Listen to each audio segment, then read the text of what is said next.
Good afternoon, ladies and gentlemen. Let's just take a brief poll. How many were not here yesterday at lunchtime? Well, I feel sorry for you because I'm not going to repeat my lecture of yesterday, but you can probably catch up on YouTube. But what we're really talking about is the whole question, is God a delusion in this 21st century? Is it of any more relevance, or is it necessary, or is it totally redundant to believe in God? And I argued yesterday that actually, as a scientist, I owe my science to Christianity, which may have surprised some of you, because faith in God as a rational creator is the foundation for contemporary science. And I then began to investigate the reasons why it is that Isaac Newton believed in God and Stephen Hawking doesn't. And I argued that it has to do with confusion about two things. One, the nature of God, and two, the nature of explanation, including scientific explanation. And I'm going to have to, in a sense, regard those things as read, because I want to start today by coming to a very common argument which is at the heart of the book, The God Delusion, which surprised me greatly. And that is, it is pointless to talk about God in any sense as creator, because if you do, logically, you will have to ask, who created God? Who created the creator? Then, of course, if you're interested in logic, you'll have to say, who created the creator that created the creator that, and so on, ad nauseam, and the thing is absurd, so let's forget it. Now, we need to investigate that, because serious people take that as an argument. Who created the creator? So I want to do a little bit of logical analysis on this question. If I say to you, who or what created X? What does that question presuppose? It obviously presupposes that X was created. So if you ask the question, who created God, you're presupposing that God was created. If he wasn't, the question is irrelevant. And that's the heart of the issue. You see, let me put it this way. If Richard Dawkins had written a book called The Created God's Delusion, nobody would have bought it or even read it, because we know that created gods are a delusion. That's the whole point of the Freudian argument that I discussed yesterday. So who created the creator actually sounds very impressive, but it's empty, because it only refers to a created creator. And the God of the Bible, the central thing about him is he is uncreated, he is eternal. And so Dawkins' question doesn't even address it. The second point to be made about it is there's a sting in the tail. And when I discussed it with Richard Dawkins, as you can see in YouTube, I said this question, of course, is an interesting one, because you believe the universe created you. So let me ask you your question. Who created your creator? I've waited 8 years to get an answer to that. I haven't had it yet. There's a sting in the tail. But the third point to be made about it is that it raises a philosophical issue. What we're really talking about here when we ask the question is the nature of ultimate reality. Is there an ultimate reality? Or is it like the onion? You peel off layer after layer after layer, and you never get anywhere.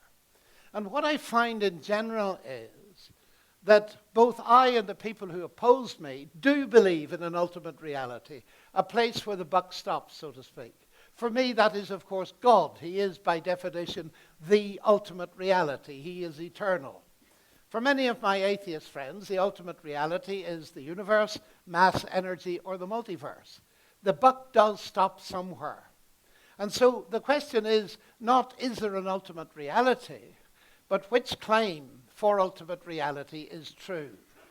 So this question, who created the creator, which I used to get a lot in Russia when I was in Siberia in the Academy of Sciences, I was very surprised to find it coming from a British academic. It's an old schoolboy question. When I was at school, this was a question. I never thought I'd ever meet it at the level of serious academia. Now, it leads me to another thing. I was looking at the posters strung up along, and they were very informative as to what I should speak about. And I noticed one of them really caught my eye, and it said, do we use faith when we lack evidence? Now that brings me to another fog issue. Yesterday I talked about fog generators, the various misapprehensions, confusions that generate intellectual fog in the minds of people. And one of the great confusions today is, what do we mean when we talk about faith? Yesterday's confusion was, what do we mean when we talk about explanation? Today's is, what do we mean when we talk about faith? Because the poster says it all. And very often, some of my scientific colleagues who ought to know better say, you know, I believe in rationality, I believe in reason, you believe in faith. But he's just made a statement of faith. He believes in reason. Isn't that interesting? And yet, the concept of faith has been redefined subtly in the last while.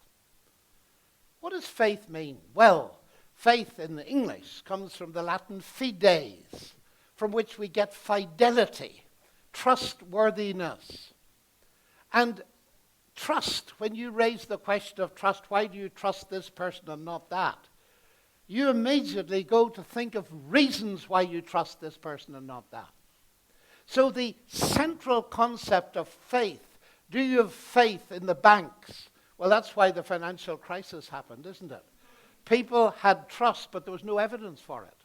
And so the financial markets froze, and they didn't get going again until there was an evidence base built up.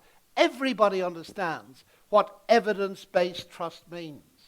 But what has happened is this, that the new atheists have cleverly, for many people, subtly redefined faith.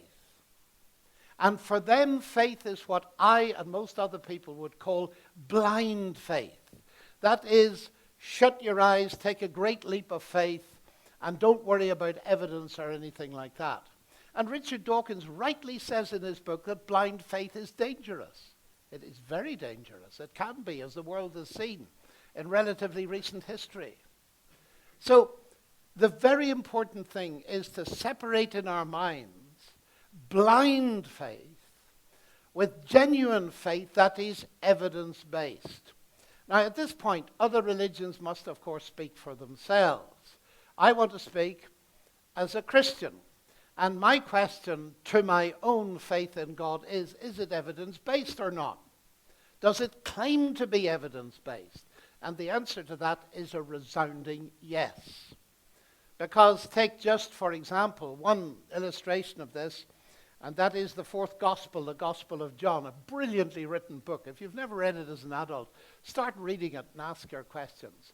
Because after detailing various profound incidents in the life and teaching of Jesus, he makes this summary statement. He said, you know, Jesus did many other things that are not written in this book, but these are written in order that you might believe. These are written that you might believe. Here's the evidence. I've listed all these signs, these indicators of the truth of Jesus' claim. These are written that you might believe that Jesus is the Messiah, the Son of God. And more than that, that believing you might have life in his name. So Christianity claims to be evidence-based. That's a very important thing. We must listen to what Christianity says before we dismiss it. That's the rational thing to do. So I stand here as a Christian because I believe there's an evidence base. So faith is based on evidence. Okay? It's like with my wife. You see, we need to realize in this debate that God is not a theory. There are many theories about God. But God is actually a person. And so when we're thinking about belief in God, we're thinking not simply about accepting a certain group of theories about God, but we're thinking about trusting a person. Now, you know who you trust and who you don't trust. Everybody in this room knows that. And sometimes we get very disappointed, don't we, when somebody we trusted lets us down. And we get very disappointed indeed. That happens all the time. But the point is, we are sensitive to evidence. Children are sensitive to evidence about who they can trust and who they can't trust. So the ideas of trusting a person, and we raise the question, on what basis do we trust that person? So the first point I'm making is Christianity claims to be an evidence-based faith. Now, the idea that I have faith and a scientist uses reason is sheer nonsense. Partly for the reason I've just said, because the man that says, or the woman that says he or she trusts in reason, that is where their faith is placed. Now, what I want to try to get across to you today, ladies and gentlemen, is this: that all of you, without exception, in this university, are faith-based. And the main thing you have faith in is the capacity of the human mind to understand the subject you're studying. Isn't that so? No, I see some doubters around. Isn't it interesting? You all believe that information, the world, is accessible to study by the human mind. You wouldn't do any science. You wouldn't study anything if you didn't believe that. But now I want to raise the question, why do you believe that? Why do you believe, as I believe, that science can be done? Now, I have lots of fun with this, you see, because in Oxford it gets boring from time to time, believe it or not, in the common room. So I like to have little things I drop into the conversation. So I say to my friends, I say, tell me, what do you do science with? They say, well, I work in a laboratory. No, I don't mean that. What do you do it with in you? Oh, my mind.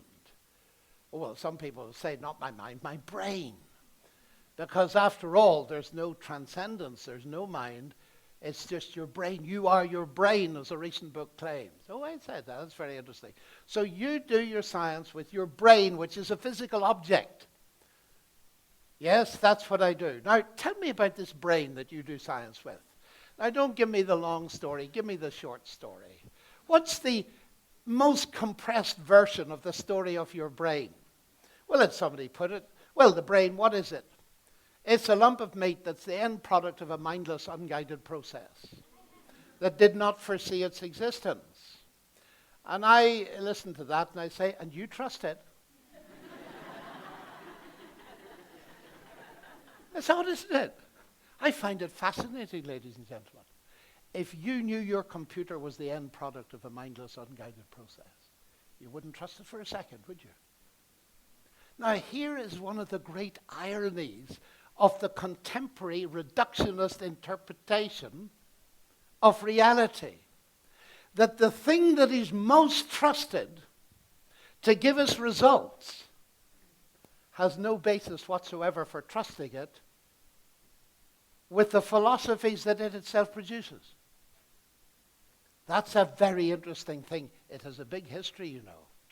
And this might surprise some of you, though not all. It actually goes back to Charles Darwin. Let me quote to you something from Darwin that's not often quoted. It's called Darwin's doubt. With me, the horrid doubt always arises, whether the convictions of man's mind, which has been developed from the mind of the lower animals, are of any value or at all trustworthy. Would anyone trust in the convictions of a monkey's mind if there are any convictions in such a mind? Now, the interest of that is that from a trickle that has now become a stream within philosophy of questioning, not simply coming from people like me who hold the Christian worldview, but from people who hold the atheist worldview. Just listen to one or two of the leading intellectuals of today commenting on this. First of all, I'll cite John Gray, Professor Emeritus of the History of European Thought in London. Modern humanism, he says, is the faith, now notice the word, that through science humankind can know the truth and so be free. But if Darwin's theory of natural selection is true, this is impossible. The human mind serves evolutionary success, not truth. Now, this is based on a reductionist philosophy. Let me give you Francis Crick's take on that. Talking about you and your mind and so on. You, your joys, your sorrows, your memories, your ambitions, your sense of personal identity and free will are in fact no more than the behavior of a vast assembly of nerve cells and their associated molecules. That's his astonishing hypothesis. He wrote a book called The Astonishing Hypothesis. Mind you, subtly in the middle of the book, he changes his hypothesis. And he says, you are largely, and of course he gives the whole game away. But it's very interesting to analyze that. That's what we call reductionism. You are nothing but the movement of molecules and elementary particles in your brain and so on. Nothing but is the characteristic of reductionism. And there are many people who will point out, and this is Professor Sir John Polkinghorne, who taught me quantum physics at Cambridge years ago. This program is ultimately suicidal. If Crick's thesis were true, we could never know it. For not only does it relegate our experiences of beauty, moral obligation, and religious encounter to the epiphenomenal scrap heap, it also destroys rationality. Thought is replaced by electrochemical neural events. Two such events cannot confront each other in rational discourse. They are neither right nor wrong. They simply happen. The very assertions of the reductionist himself are nothing but blips in the neural network of his brain. The world of rational discourse dissolves into the absurd chatter of firing synapses. Quite frankly, that cannot be right, and none of us believes it to be so. So what is Polkinghorne saying here?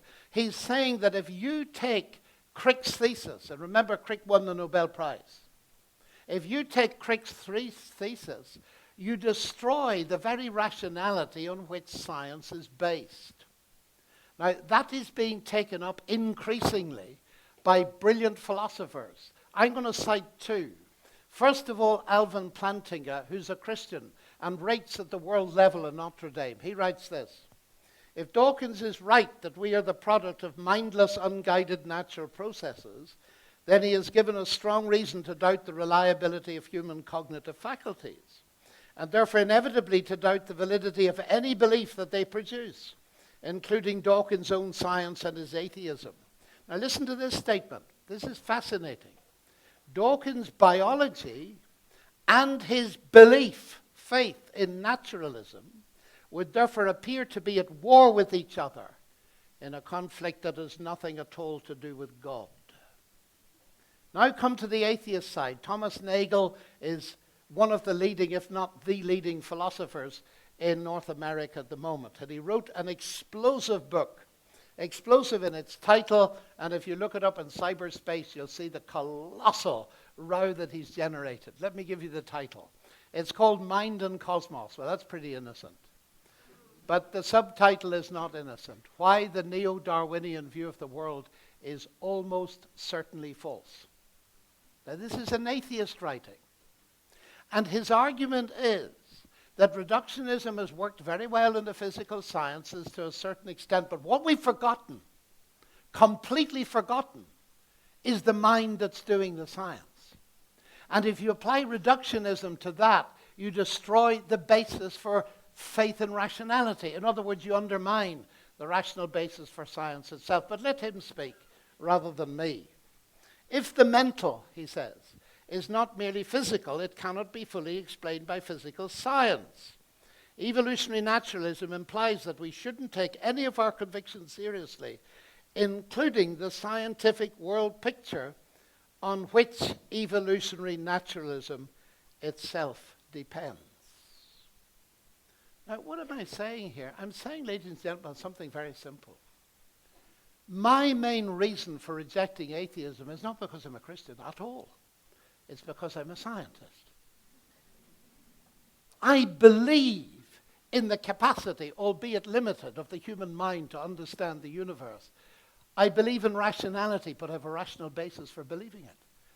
And I'm back to Isaac Newton.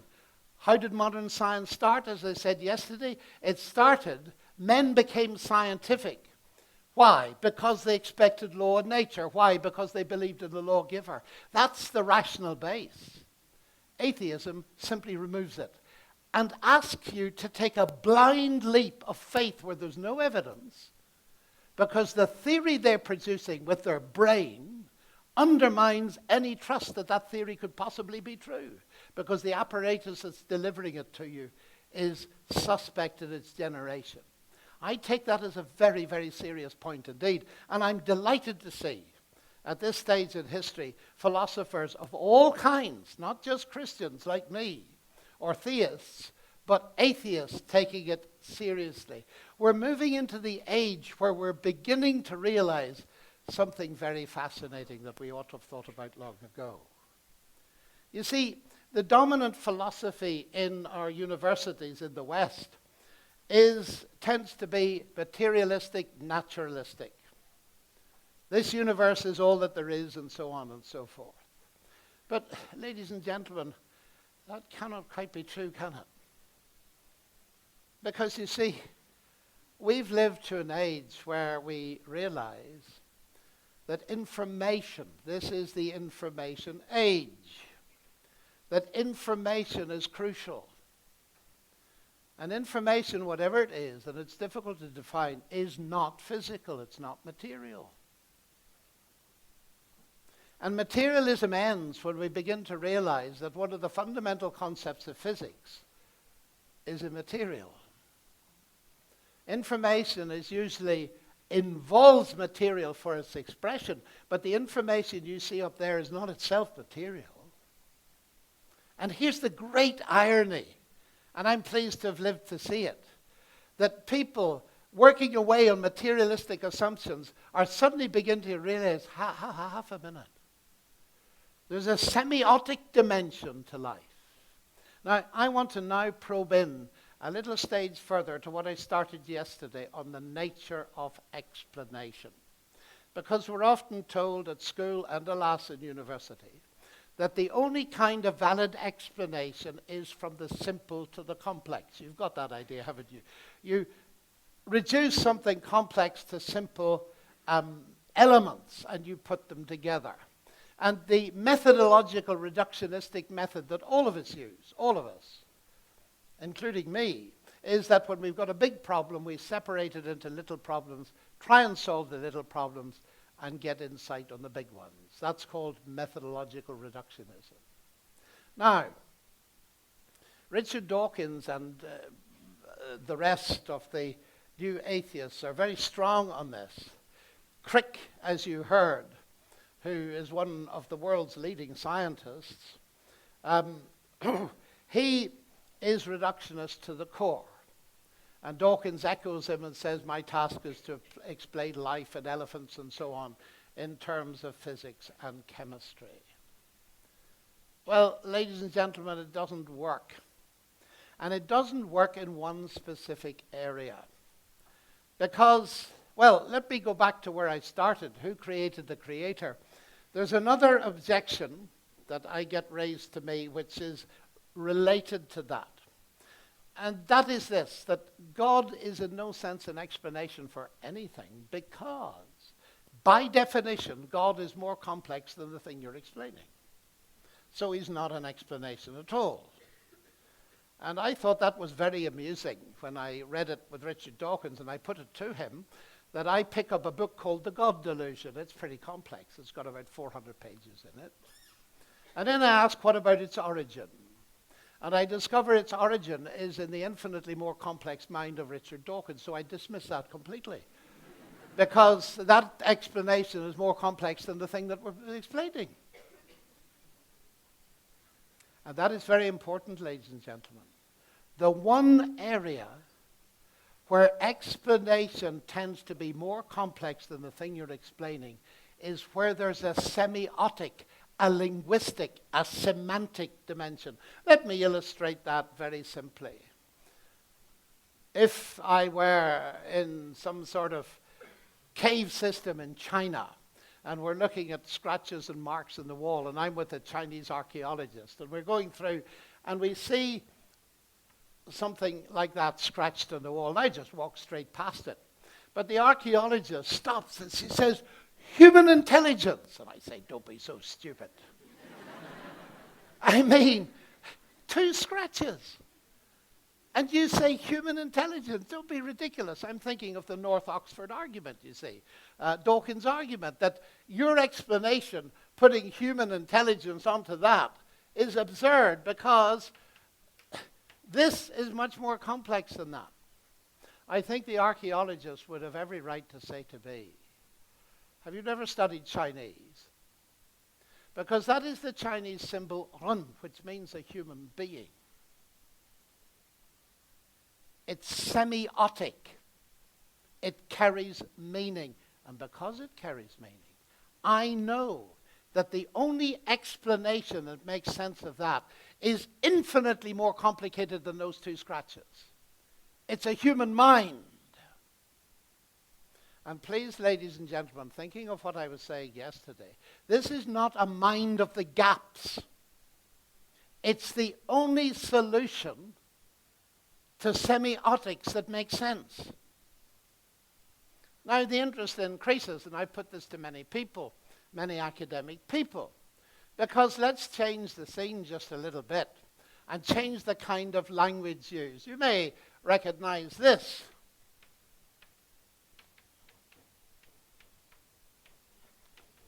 And so on for 3.5 times 10 to the 9 letters, the human genome. Yes? And you'll notice these letters, C, G, A, and T, they're codons. Have you ever had a look at that word, codon? Why is it used? Why do we use computer speak in genetics? Because some mathematicians like John Maynard Smith managed, against a lot of objection, to point out that actually we're dealing with a colossally complicated database here. And the codons code for something. They code for the protein, so there's a semiotic dimension to this. Now, this is what I put to my colleagues sometimes. You look at those two scratches, and you immediately postulate intelligence. Why? Because there's a semiotic dimension. You look at DNA, and what do? You say chance and the laws of nature. Really? Is that all there is to it? And the irony of it, ladies and gentlemen, as a scientist now, to me, is that we have lived to discover the longest word that's ever been discovered in any language. Now, you only have to see the letters of your name written in the beach. Susie. 4 letters. And immediately you know that intelligence has been active. The biblical claim is that God is obvious in creation, ladies and gentlemen. I think he's utterly obvious. He's made himself known in every one of the 10 trillion cells that comprises you. And listen now to the biblical worldview, zeroing in on this. It doesn't say in the beginning was mass energy. No, it says in the beginning was the Word. Isn't that fascinating? In the age of information, in the beginning was the Word. And the Word was with God, and the Word was God. The same was in the beginning with God. All things came to be through him. And here is the New Testament answering Dawkins' question. Because the Greeks were fascinated by existence. These are existence statements. They were interested in things that came to be, like you and me, like stars. And they were interested whether there was anything that existed that never came to be. In the beginning, the Word already was. That's an existence statement. The Word never came to be. The Word is eternal. The universe came to be. But notice the priority. The Bible says relatively little about creation, but what it says is utterly fascinating and up to date. I remember discussing it with an astrophysicist, and he'd just come back from America, and he said to me, "You don't believe this stuff, do you? About God and the Bible and creation." Well, I said, "I don't know." Well, he said, he threw me a chalk. He said, "Prove it to me." So I caught the chalk, and I wrote on his backboard. I might as well do it for you, since you're nice people.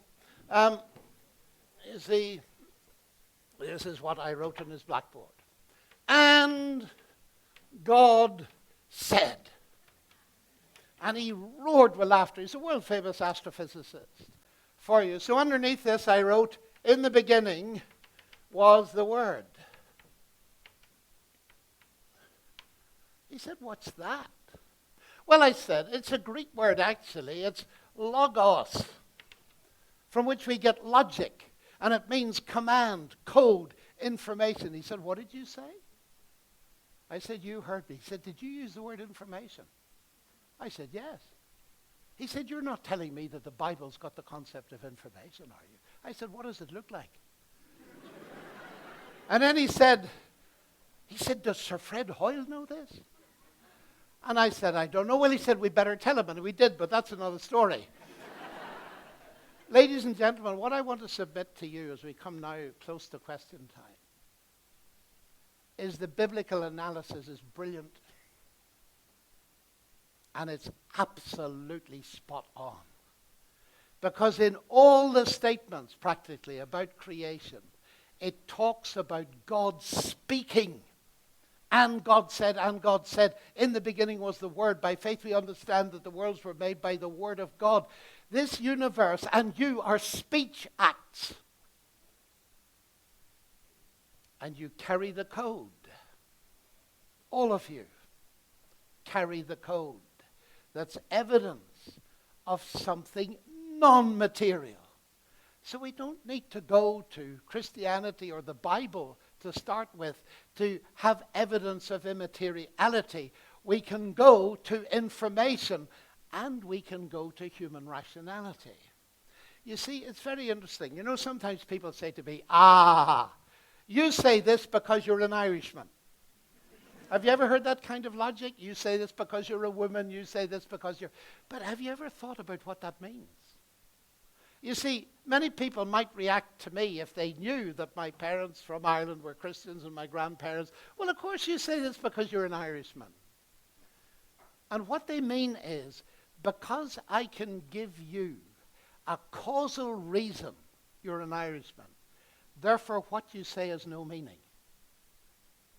That's the argument. But have a moment, thought. If you're a materialist, what you're trying to do, like Crick, is to explain everything in terms of an unbroken chain of cause and effect back to original material. In other words, you're undermining, that very use of that argument shows that you're undermining the concept of rationality straight away. So what am I saying? I'm saying something that C.S. Lewis tried to point out about 40 years ago in his book on miracles, where he points out that the first level evidence that there is a supernature is your rationality. That's the fascinating thing. Because if you can explain your rationality solely in material terms, you've destroyed it.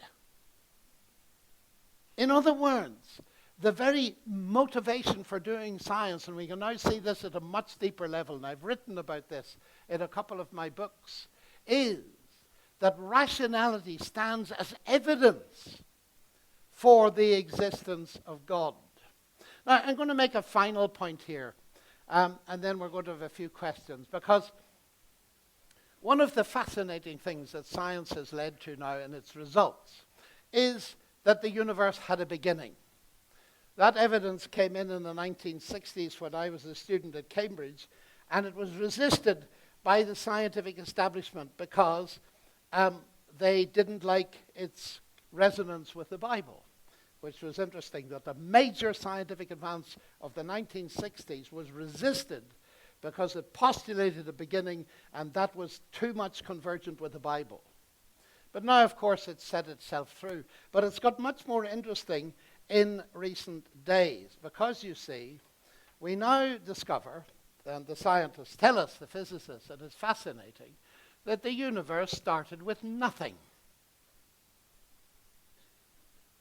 And that now becomes extremely interesting. If you don't believe in God, how did the universe start? Well, it started with nothing. How do you get something from nothing? And there's a whole plethora of books written on that. And they're very interesting to read. Listen to Hawking's argument in his major book. Here's the heart of it. Because there is a law of gravity, the universe can and will generate itself from nothing. What? Let's run that past me again.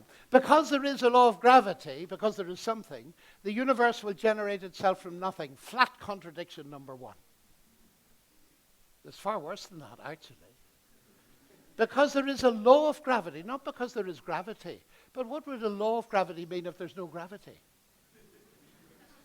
And here we're hinting at another fog confusion that many leading scientists, peace be to them, believe that laws can create, but laws can't create anything. And Hawking, in his book, the very first law he gives, the simple one, the sun rises in the east and it sets in the west.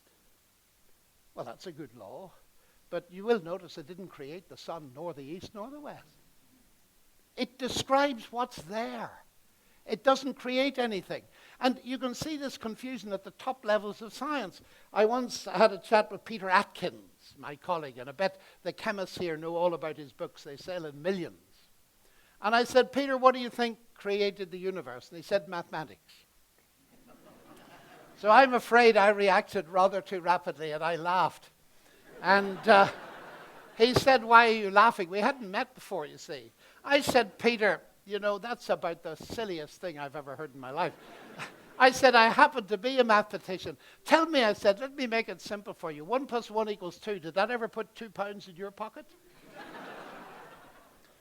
You see, ladies and gentlemen, it is true, isn't it, that the financial crisis came about precisely because people believed mathematics could create money. It's called creative accounting. You've heard of it. And we get confused that laws create. They don't. Newton's laws of motion never moved a billiard ball in the history of the universe. People with cues do that. The laws describe what happens. It's a profound mistake, and Hawking's making it, but it's even worse than that. The universe can create itself from nothing. Well, if I say X creates Y, what does that mean? Well, roughly speaking, it means if you've got X, you'll get Y. If I say X creates X, what does that mean? Well, if you've got X, you'll get X. And what does that mean? It means that nonsense remains nonsense, no matter who's talking it, including high-powered scientists. When I read that, I was utterly astonished. Here's one of the world's leading scientists talking triple-leveled nonsense. Well, listen to Lawrence Krauss, one of the world's leading astrophysicists. How do you get a universe from nothing? Well, you change the definition of nothing. Simple as that. Listen to him. Because, and this is a direct quote from his book, A Universe from Nothing, because something is physical, nothing must be physical, especially if you define it as the absence of something. What? Because something is physical. Nothing must be physical, especially if you define it as the absence of something. Ladies and gentlemen, we laugh, but I laugh. Such nonsense deserves laughter. It's absurd. Why are they going to such extremes? The absurdity is because they will not face the God question. Because, of course, the universe doesn't come from nothing. It's created by an intelligent, pre-existent, eternal God. In the beginning, God created the heavens and the earth. That's the answer. And the amusing thing from my point of view is that astrophysics has brilliantly painted itself into a corner from which it cannot get out. Because it says there was a beginning to space-time. And so they've changed the definition of nothing. Nothing turns out to be a quantum vacuum and all the rest of it. So when I was at MIT last year or the year before, I was debating Alan Guth, who, as many of you will know, is the father of the theory of inflation, a brilliant cosmologist. And I couldn't resist the opportunity in front of 100 professors at MIT and Harvard, saying to Alan, there's a big confusion out there about nothing. He said, is there? I said, yes, there is. I said, and I want you to tell me, when you astrophysicists talk about nothing in connection with the origin of the universe, you do not mean nothing in the accepted normal sense of absence of anything. You know, if I go down into Cape Town and I meet nobody, it doesn't mean I meet somebody called nobody. It means I didn't meet anybody. Have you got that? And what he said was, of course we don't. we're talking about a quantum vacuum. But this is disingenuous, ladies and gentlemen. They are failing to do what they claim to do. And book after book after book is determined to get a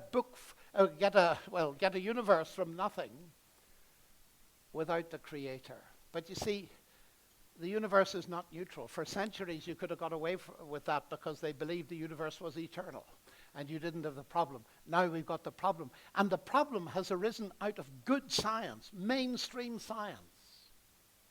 There was a beginning. And incidentally, if we'd taken the Bible more seriously before we did, we could have predicted that we would find evidence that there was a beginning. Because the Bible's been saying it for thousands of years. But Aristotle took precedence with his eternal universe. So I'm going to stop there. But these are just some indicators, ladies and gentlemen, why I believe that nature is not neutral. The very fact we can do science points to an intelligence behind the universe. The very constitution of our genetic nature points to that. Our very rationality points to transcendence. And the concept of information that scientists now regard as fundamental is an immaterial notion. So I'm afraid I would want to suggest to you that atheism doesn't only shoot itself in the foot, that's painful. It shoots itself in the brain, and that's fatal. Thank you very much.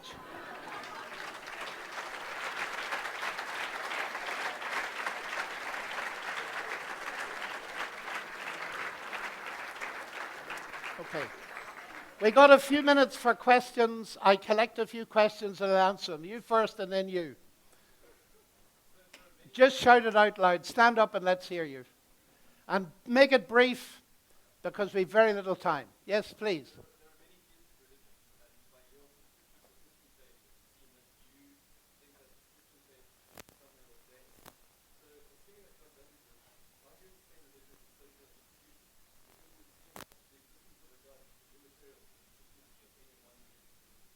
Okay, thank you. Very precise. Yes, please. Yes. Oh, it's fascinating and incorrect, I suspect. But there we are. I'll come back to it in a moment. 3. Number 3, yes, a lady there.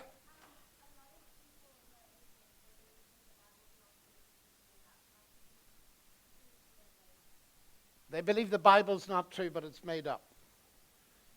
Okay. I'm going to stick with that because we've got very limited time. Max Tegmark at Princeton, I was due to debate him, and I was very disappointed I didn't. He's the father, really, of the multiverse hypothesis. And he came out with the idea, and I can't explain that to those of you who don't know about a multiverse, in pace requiescat. Just sleep on it, don't worry about it. His idea is that there's either a multiverse or a creator. And that's a profound philosophical mistake, as many people have pointed out. God can create as many universes as he likes. From a theoretical perspective, the notion of a multiverse doesn't contradict theism. And in fact, you meet people like Don Page, who worked with Stephen Hawking and published 7 or 8 papers. Read Don Page, because he's a Christian and a believer in the multiverse. So that's all I can say about that. The second point is that people reject the Bible, and what do we do about that? Well, what we do is what I've begun to do, is to see stepwise how much sense the Bible makes. In the beginning, God. It postulates a beginning. That was unheard of for centuries. In the scientific world, everybody believed in an eternal universe. There wasn't a beginning. The Bible got it right. And when I put that to Richard Dawkins, he says, big deal, big deal. You have 50% chance of getting it right. Otherwise, there was either a beginning or there wasn't. I said, Richard, you're aware as I do that the thing wasn't settled by tossing a coin. It took enormous scientific pressure coming from people like Penzias, Nobel Prize winners, Hubble, the expansion of space, the redshift, and above all the microwave background, to force people to think that they may have been wrong. It wasn't settled on the toss of a coin, but the Bible has stated it for centuries. So we can see the Bible is right about the beginning. Now, when the people say that the Bible's likely to be wrong, They're often, in this context, referring to the creation story. I was asked a question about it yesterday, so I'm not going to repeat my answer. If you're interested in that, I've written a book about it called 7 Days That Divide the World. But the point is that the Bible takes risks because it's geared into history. For instance, the central claim of Christianity and why I'm here is because I believe as a matter of history that Jesus rose from the dead. Now, many of my scientific colleagues say, but that's absurd. I mean, that's their main objection, actually, and I haven't even dealt with it. So let me say 2 words about it. They say, look, we know the laws of nature now. And as David Hume said long ago, he said, the laws of nature cannot be broken. You're claiming Jesus rose from the dead. That's a break in the laws of nature. Forget it. But that's another fog. It's a confusion between laws of nature and laws of the land. Let's suppose I'm staying in a hotel in Cape Town. Tonight I put in my drawer 100 rand. Tomorrow night 100 rand. That's 200 rand, is that right? The next morning I find 50 rand. What's been broken? The laws of arithmetic or the laws of South Africa?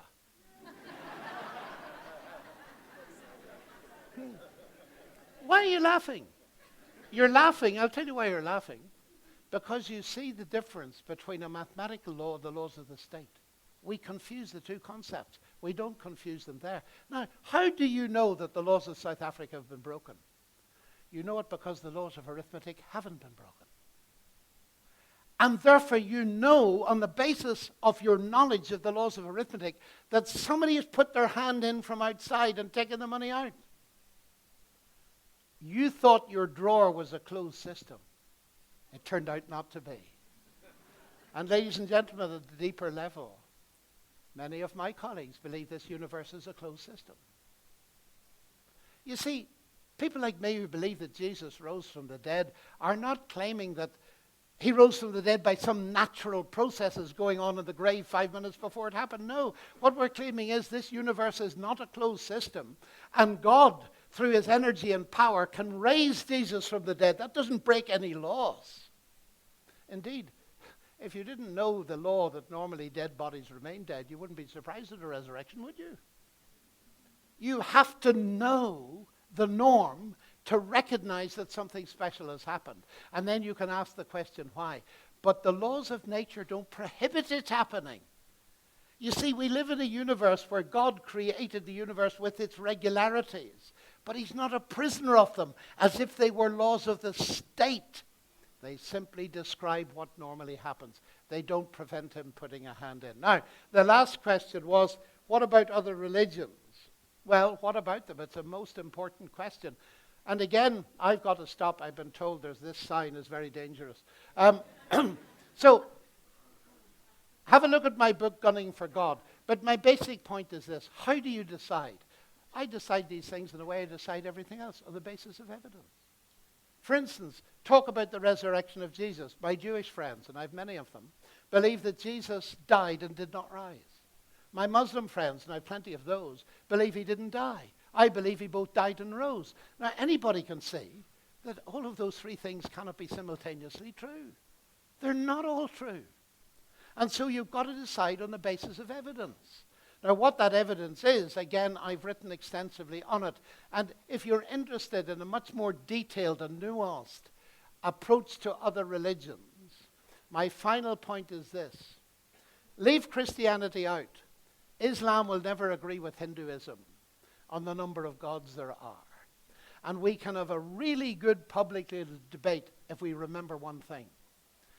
That every man or woman, whoever they are, whether they believe in God or not, whether they're in this religion or that or none at all, every one of them has infinite value because they're made in the image of God. Once we get that straight, then we can talk. But we can't now, so thank you very much.